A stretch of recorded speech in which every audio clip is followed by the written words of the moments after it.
Welcome, ladies and gentlemen. I'm your host. Dysfunctional World. I'm your boy Said, aka Mr. Let's Talk. What we talking about, sir? All right, man, we got a good show for y'all today, man. Check this out. So, it's a growing trend going around right now where a lot of women are saying that they like their men to be less aggressive, less masculine, and more feminine. More submissive? More submissive, more feminine, softer. Okay. So, we're going to talk about that. You know what I'm saying? We're going to jump off into that, dissect that. Where do you think that came from?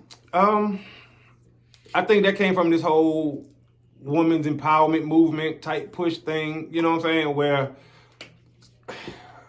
they want to tell men that men are wrong for being men. You know what I'm saying? They try to make it wrong for us being masculine and being who we are. They want us to think more feminine. And it's like I heard a young lady say, all men want is to have a pretty lady on their arm. But that's exactly what men want. That is exactly what men want. But women have a problem with that because they want us to think the way they think. We don't think how they think. We're not supposed to think how they think. But at the same token, don't you think that this feminine dichotomy of man comes from the same ideology of they want us to express our feelings, but then they don't want us to express our feelings? Yes, and that's exactly what I mean, because naturally expressing your feelings is not something that naturally comes with a man, right? Yes, there's nothing wrong with talking about certain things, but as a man, there's certain things that we hold to ourselves, meaning some losses you might take. You might literally fall and crack your knee or something, right? And you don't tell nobody about that. You just a man, you just take it, you deal with it. You know what I'm saying? And it can hurt real bad. You just go sleep it off, go run it off, whatever it might take, right? But they want us to be all sensitive about it. You know what I'm saying? And tell you stuff like, it's okay for you to talk about it. It's okay. Like, we know it's okay. We don't want to. This is not what we do. This is not how men are made up. True. If we go through something, we go through it. We don't have to sit down and talk to somebody. And I'm talking about for non-major stuff. I ain't talking about for a major issue in your life. Major issue in your life, talk to somebody to get some help. But I'm saying for just traditional, regular stuff that men go through and we get over. You know what I'm saying? And it's like, but they want us to break it down and be all emotional and be in touch with our feelings.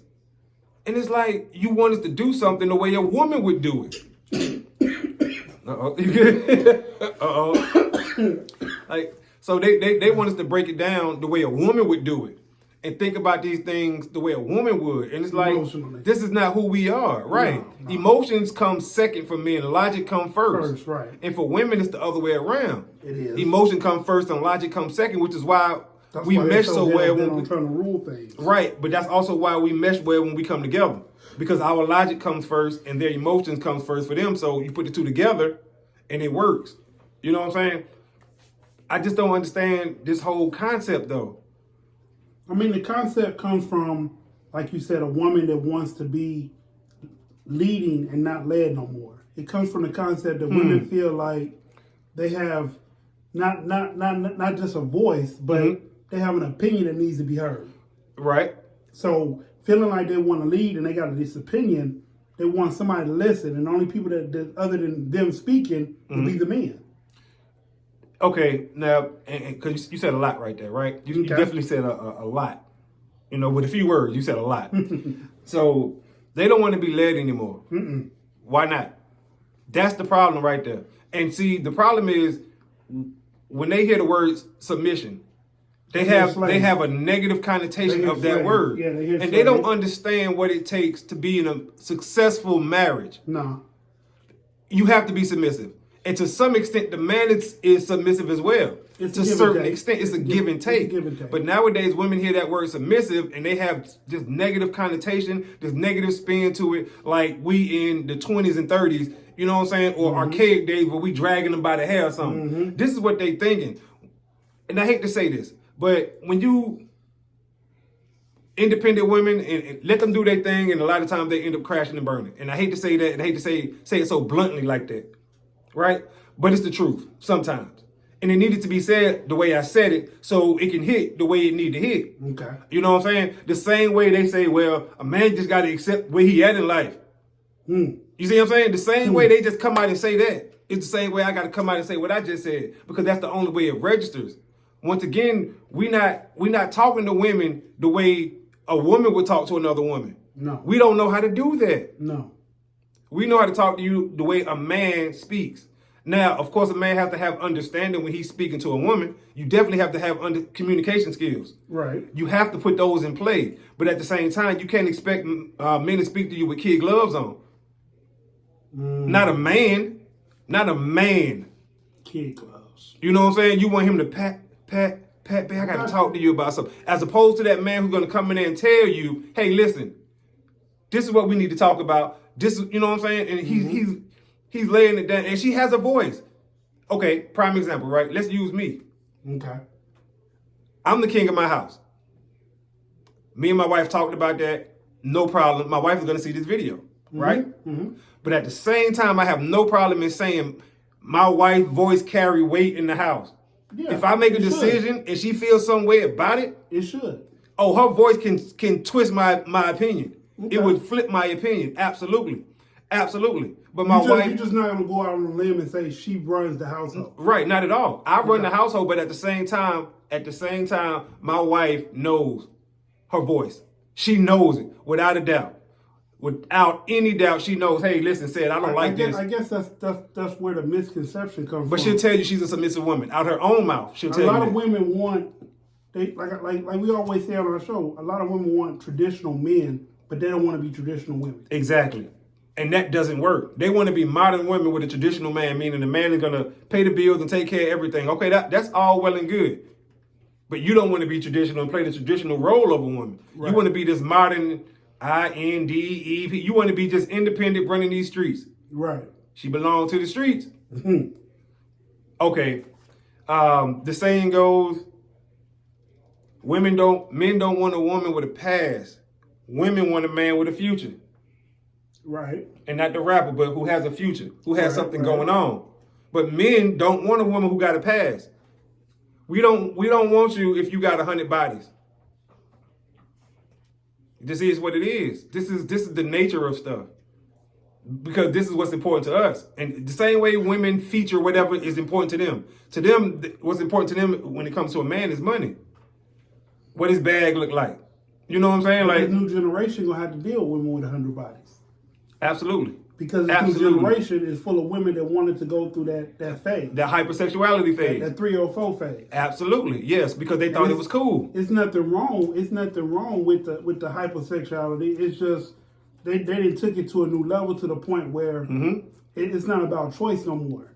It's about their options and men having no choice. Right. And the thing that no one seems to understand in that conversation is women control the physical and men control the outcome. Absolutely. Like, yes, you can give a man a physical first night. It doesn't mean he's going to make you his girlfriend. You can give a man a physical 4 months from now. It doesn't mean he's going to marry you. Not at all. So, we control that. Like, there's no woman that can say, if you don't marry me, I'm out. And he'd be like, well, you got some men that'll marry you because they really want to be with that woman. And they be like, she might be the best thing I got. But you got a lot of men that'll be like, you know what? I'm going to let you walk. Right. Oh, yeah. Yeah. Like, and I'm going to let you walk and see if you can. Absolutely. So, yes. Okay. First, let me say this. Shout out to John Hillier for allowing us to use his facilities. This is where we are. Normally, y'all know where we be at, but he allowed us to come in here. Shout out to EJ on the camera, too, as well. So, just definitely want to throw that out there real quick. Okay, so this ties into a lot of these movies because I talked about it, right? I talked about this before. You did. These movies like The Woman King, Black Panther 2, well, it's called Wakanda Forever, but black people, we call it Black Panther 2. Black Panther but 2 when you have all these movies, right, it's not out yet officially, but when you have all these movies that's portraying this woman empowerment movement and demasculating of men, you got women thinking that 120-pound women can beat up 200-pound men because this is what this movie is portraying. Yeah. And at the same time, it's showing the men in a weak light. And it's like, okay, there's a video of real life going around of a girl crying because her homegirls told her, you can't beat your boyfriend up. And this woman is crying, y'all, in real life. This is a real video, not a skit. So we have to understand that, one, these are just movies, y'all. But what the message that's in these movies is so strong that people are really clinging to this stuff. That's why you see so many more aggressive women. That's why you see so many women willing to fight men now. Like physically fist fight. What are you thinking? Any man, okay, 18-year-old senior in high school can beat up a 30-year-old woman, a 40-year-old woman. He's stronger than her. They literally don't understand this. It's like when you whooping your child, you ever wonder why the child ain't really hurt when the mama whoop him? But when daddy come in, it hurt. It's a strength level. That boy can take them licks from his mama. Y'all got to understand what these movies be portraying to us. They are great cinematically. They look great. But it's the message that they are pushing. The message of this whole, like, it's good to empower women. It's good. But you can't empower women and demasculate men at the same time. And that's what they are doing. That's the problem. That's why these women are saying they like men more feminine. You see what I'm saying? Like, are you serious? Are you serious? That'd be like men saying they like they women more aggressive. Don't no man want an aggressive woman. But these women want a feminine male so they can bully him around, take control. You see him? But that's really what it is. You see what I'm saying? Because they want to bully him. They want to bully him. I mean, because that's when you think about it, he's gonna be susceptible to whatever her attitude is, whatever her mood is in the moment. He's not going to question her. He's not going to give, or he's going to give little pushback. And the whole while, that's what she wanted. Yeah. This is all she wanted. She's going to control his paycheck, control where he go. That ain't no life for a man. That ain't no life for anybody. Because if a man did that to a woman, what they going to say? He's a womanizer. You know what I'm saying? Imprisonment. Imprisonment, right? And he's holding her back and all this other crap. Imprisonment. But when she find a man to do it to him, it's all good. She's an empowered woman. That junk don't, you know what I'm saying? Like you say, it's good when they do it. It's a problem when we do it.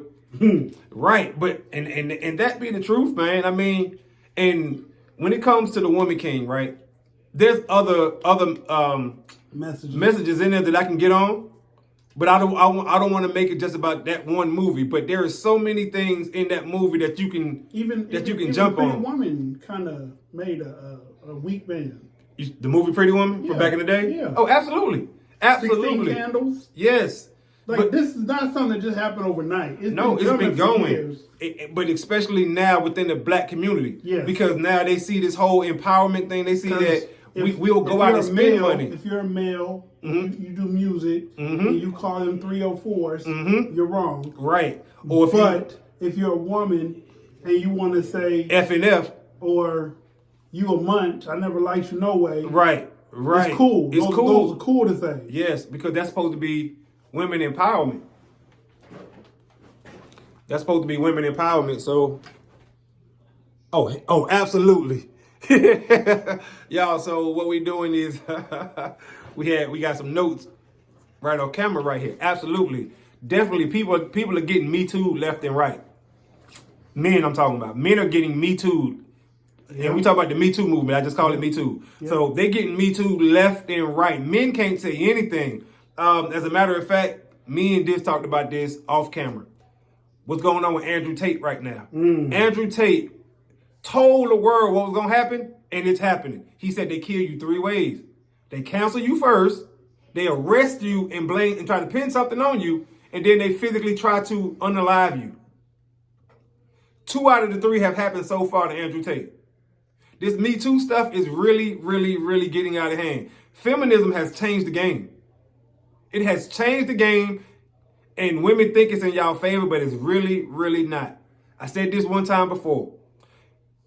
When you build a better mousetrap, you inevitably build a better mouse. Yep. Understand that. So women think they winning right now with the feminism crap. All it is, the fellas ain't quite caught up yet. Almost. And when they do, it's over. It's over. I'm telling you. As a matter of fact, Kevin Samuels was getting men caught up. He was getting brothers caught up quickly. Because he was pointing out all the lies, the games, the BS. Andrew Tate is getting brothers caught up. When I mean caught up, I mean they're closing the gap. Yes. And I don't mean caught up like getting them caught up in some BS. No. He's educating them. And this is what a lot of these feminists didn't want. They want men to remain blind. You know what I'm saying? To keep being scared of Me Too, cancel culture, and all this other stuff. But now you see it's a pushback. Red pill community, the manosphere, it's a whole lot of people coming rolling out now. Kevin Samuels was just the start. Yeah. It's a lot of them, and you got women rolling out now with that same red pill message. Yeah. Women, Yeah. Just Pearly Things, check it out. Yep. Pink Book, just check it out. Melanie King, check it out. You know, the funny thing says something that's kind of interesting. Uh-huh. And I guess it's like our show is basically about the accountability factor, and a lot of women don't take into account what it is that they do. They don't. In the sense of, so like she was saying, let's say your husband cheated on you. That's bad, but why did he cheat on you? Right. If you stop giving this man intimacy and he cheated, is it really his fault? Right. Exactly. Exactly. But let them tell it yes. Because one is like, yes, okay, yes, the man did cheat. Okay, cool. But what did you do to push him to that point? Right. How long did it take him before he said, you know what? I can't take this. I can't take this no more. Right. I'm a grown man. I'm going to go out and get me some. Or I need another, you know. I remember somebody told me this, and I don't remember who it was, but they told me this when I was a child. Because it was like a cheating scandal or something like that. And we was in the hood. And he said, it wasn't about him, but I'm saying, but he was the one who told me this. Okay. He said, you may not get it now, but one day you'll understand why men cheat. True. I said, what? This is true. I said, and I promise you, I was like, hold on, what? No. And I told him back there, like, no, I don't feel you on that one. Like, I probably would never get that. But sitting here as a 40-something-year-old man, I understand exactly what he's talking about. I understand now. It's crazy. Accountability. Accountability is crucial. Communication skills is even more crucial. You know what I'm talking about? And I know it ain't a word, but still. You can communicate. You can learn how to communicate with a woman and not be feminine. You don't have to be feminine to be able to communicate with them. You don't have to be on their level or have a irrational mind to be on the same speaking points with a woman. Right. You don't. But a lot of men don't understand that right now. And they try to do it. Aren't growing up to be men. Because there's not a lot of men teaching men how to be men. That's right. And the women that are dictating the needs of men are doing just that. They're dictating the needs. You have women telling men how to be men. Before we started the podcast, right? So me and my cousin, right off camera, we were talking about our folks from back in the day, right? And we was talking about how crazy our folks is. To us, it seemed regular though, because all of them was like this. All of them. Women, kids, it didn't matter. Everybody, right? But some of the stuff that we had to go through, because it's only like a year or two apart as far as age from us, nowadays they'll probably call it abuse. You know what I'm saying? Am I right, cuz? They'll probably call it, you know what I'm saying? They'll call it abuse. They were calling people on you, the folks, whatever y'all call it, DHR, you know what I'm saying? Child Protective Service, whatever it might be. But for us, it was normal. It got the point across. You know what I'm saying? Like I told them I had to shovel literally a ton of dirt, gravel, and sand. Well, nowadays they would tell you, oh, that's abuse. You can't treat that child like that. That is, yeah. You know what I'm saying? But it built character. It built a different kind of character. And not one time did they hit me. I didn't get a spanking or I asked them, and the same thing I was telling them, I asked them to give me a spanking or a whooping. Yeah. Beat me. I don't want to move. I don't want to do this. So they were building character. You know what I'm saying? The young men nowadays, I would definitely say the young men are smarter, more intellectual than we are. Cuz was just telling me about his son was able to code a video game. Are you kidding me? I would love to be able to do that. Yeah. At 40-something years old, I barely understand coding. So for him to have that ability as a young man, they are way smarter than we are. They are. But now they have the tools at their hands, though. They have it right at their fingertips. They just need right here to be men in their lives. That's it right there. So now, when you have smart young men like that who have a strong dad in their life, that child going far. You know what I'm saying? They're going further than the rest of them. And same thing, my other, how old is that? 10. That young man's going, I'm telling you, doing great things. So when you have these young people who have strong men in their life, same thing with his son. Same thing with my son. We talking about the next generation that we know we got to put stuff into these young men. And I'm talking about the traditional value. Me and him talk all the time and say, as far the message from men to the next generation has not changed. It hasn't. From our granddad, protect and provide, all the way down through generations. We got to make sure we pass that on to the next generation as well. Protect, provide. You know what I'm saying? Advance yourself. Whatever, education, you know what I'm saying? Like, it don't change. And we always talked about how with women, and I hate to say this, but somewhere in there's a gap. There's a disconnect. One of them years down the generation, they skip the information. So let's give it a number. Let's say 10, 9, 8, 7. From 7 to 6 got lost and they picked it back up at 5. But 5 didn't have nobody to teach them. They picked it up at 4. Okay, Yeah. but 4 didn't have nobody to teach They had a them. gap, So and they they taught were missing. themselves. Yeah. And that's where they at right now, because that gap from women teaching women that information that only they can pass on, it's a gap somewhere in there. It's a gap where they only had themselves to learn from.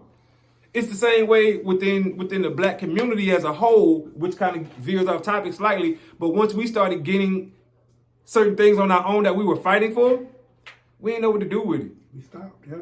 And we stopped fighting. Exactly. So it's that same principle, that same way of thinking. Y'all got me on my mojo. I'm telling you. Ladies and gentlemen, we're going to have to wrap this show up. Absolutely. We're going to wrap this up. Once again, shout out to John Hilliard, allowing us to use the studio tonight. Shout out. Shout out to EJ on the camera doing the recording for us tonight. C-Dub. In the building. I'm your host, Dysfunctional World. I'm your boy Sid, a.k.a. Mr. Let's Talk. We out of time till the next time. Screaming, let's talk. Peace.